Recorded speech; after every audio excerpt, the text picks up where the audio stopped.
বেড়ার পাল দিয়া দরবার চলে না, বেড়ার পাল দিয়ে জঙ্গলের ঘাস খাওয়ান যায়, দরবার চলে না।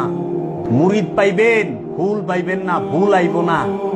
বাবা জাহাঙ্গীর হইছে গাঠি ভরা মুরিদ দিয়ে কি করুন? বাবা জাহাঙ্গীর নিজেই পিছনকার পীর সাহেবরাই পদ্মার ইলিশের মতো 100 মাইল স্পিরিটে দৌড় দেয় আর ডিম ছাড়ে, খালি ডিম ছাড়ে। কোনটা জাইকা, কোনটা ইলিশ, কোনটা ই হইতেছে কোনো খবর নাই।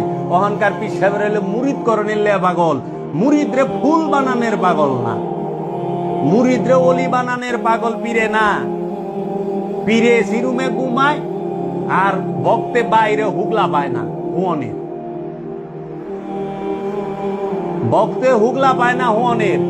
পীরের শরীর 8 জনে টিপে, 12 জনে টিপে, আর বাইরে ভক্ত ওর পাও ভাঙ্গা উল্লেখতর খায় বই সরতে কি কষ্ট হইতেছে, এটার দিকে খেয়াল নাই।